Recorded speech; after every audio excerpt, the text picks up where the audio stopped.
Hey guys, today we're going to be taking a dive into the early access game Brighter Shores. This comes from Andrew Gower, the creator of Runescape, and was released on November 6th of last year, 2024. So far, it has, well, mixed reviews. But since the game is under development, it is of course subject to change, and maybe we'll see some great things. It just finally felt like it was time to take a look. We're going to go over everything that you need if you're curious to play the game, the good, the bad, go over some early game tips, things I wish I had known, and just explore it all. As a quick disclaimer, I have about 7 hours played in the game, and counting. I'm playing a little bit every day. It does feel like enough to give good feedback, though. I just want to remind you guys, this is from RuneScape. It's the same. It could take thousands of hours to really get into. So if that sounds like fun, come along to Brighter Shores. So the first thing you're met with is the character creator. And it's right here. It does have a good amount of options, gender, some different styles and stuff like that, but it could use a little bit more. Don't get me wrong. It's an improvement over RuneScape. You can already tell it looks better, but this was kind of the extent of what I thought I could do. There's a hairdresser later in the game that lets you change a couple things, but I didn't see a whole lot more options there than what I got here. This was also the first time I kind of came up against the UI of the game, and it was not the best. I've played a lot of these MMORPGs, and there was some trouble figuring out how to change some things, and I wish it got better, but there's more later on that I ran into as well. What you're not going to see when you're making your character, though, is things like classes, or professions as they're called in the game, and skills and stuff like that, or stats, right? All that stuff is created in the game, and it's stuff that you encounter, right? You're going to run into those professions and learn those skills, a lot like RuneScape. But the game is set up kind of episodically. So the whole first area is an episode, the whole second area is an episode, and all the skills within those episodes and areas are completely self-contained. You'll do fishing in one area, you might do wood cutting in another area, but you won't go to the fishing area and cut wood. Once you've got your character completed, you can go ahead and give them a name. Now you check this availability and see, if someone has your name, that's okay. You can both have the same name, but you do see that premium pass. This is your first chance to start paying for the game. I want to talk about the premium pass a little bit because I think it's interesting, right? The game doesn't have any of those microtransactions or anything like that, but instead you do pay a monthly fee, not unlike RuneScape. It costs about $5 a month to play, and that does unlock the other 2 episodes in the game, those last 2 there. Now, this is interesting, and it does give you a chance to enjoy the game with the first 2 chapters, which honestly have a lot of content to offer. The professions and the skills level up with you as you go through those areas, so it really doesn't matter that, you don't have access to everything, you just can't enjoy some of those other skills there. After that, it'll take you right into the tutorial. So, here we are, just kind of talking with the captain guard. This is the questing system. Now, in the game, there aren't a lot of quests, which I think is a problem, but the ones that are there are kind of fun. The writing's good, and I enjoyed it. You're going to get sent off into the world, and pretty soon here I'll be running around exploring this tutorial area. It does a great job of showing you what to do, and yes, you can pet the cat. I know that petting the cat is one of the best things ever, and look at this whole animation you get to do. Super excited. A little bit later, we'll start fighting some goblins here, and combat just isn't super exciting. It's a one-on-one, you start fighting somebody, and that's that, right? There are some special attacks and some potions you eventually get, but even that isn't super in-depth. But that's not necessarily the worst thing in the world, right? RuneScape combat, until you get to the PvMing, isn't all that involved either. However, we did go ahead and unlock a profession here, right?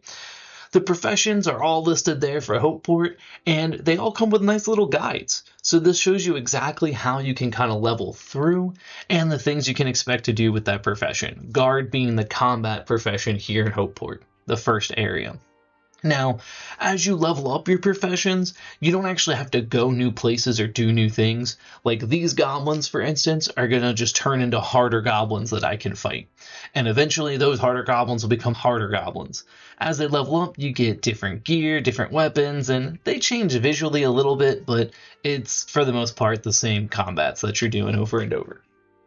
Once you complete the tutorial, you're out into the bright world of Brighter Shores, and there's a couple different things you can do in this first area of Hopeport. There's actually 5 different skills you can do. It's the alchemy skill, the cooking skill, those are kind of those artisan skills, things you actually craft with. There's fishing and there's foraging, and then lastly there is the combat skill guard. Now, all of these kind of do different things, but to be honest, a lot of the time I felt like I was just doing things to do them. The gathering skills are kind of fun, right? I'm gathering the different plants and different fish, which you can use for cooking or alchemy. But the cooking is really just for making money, which you use to buy tools to collect more things. And then the alchemy does allow you to do potions, which help you with combat and things like that. In this very first area, there is no way to craft or create any kind of better combat gear, right? All you can do then is just fight enemies and hope that they drop something that's useful for you. Cooking has kind of this mini game that involves running recipes out to people. It's a bounty board, so it's like you get it within an hour, you have to cook it and bring it somewhere. That one's kind of fun for a little while, but the other ones could use something maybe that's a little bit more engaging. But later on, the skills hopefully get better. Hopefully you're able to, do a little bit more. I know you do end up being able to craft, which is quite nice.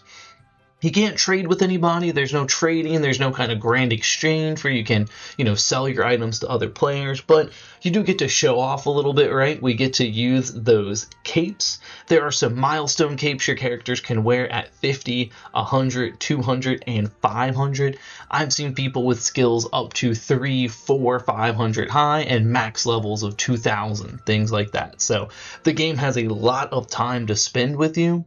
And one thing I do want to point out is if you are playing the game and, you go run up to something and you level up and you wanted the lower level fish or something, there's an option to actually downgrade those nodes and get the lower level fish if you needed that for cooking or something. That was something that stressed me out for a while. Talking about that, the design of everything looks great. I mean, I love how the game looks still. The art style and everything. The music is great, and there's some really great kind of environmental music where if you're in the tavern, you can hear the music really well. But you go into that kitchen or you go outside and the music kind of dies down, but you can still hear it. I like that a lot. And areas change different weather patterns and things like that. That's all great. But ultimately, I was really confused by the map. Maybe it's me, but I have trouble getting around in this game, and it's not great in my opinion. On top of that, like I mentioned before, those quests, there's just not a lot to do with them. So it's a lot of skilling to skill. If you like that, if that's what you love about RuneScape, then absolutely get into the game. But sometimes I do wish there's a little bit more obvious about what I could do with some of these skills. So ultimately, it's a pretty good game. I mean, there's a good bit of stuff to do for an early access, and I definitely think it's worth a try.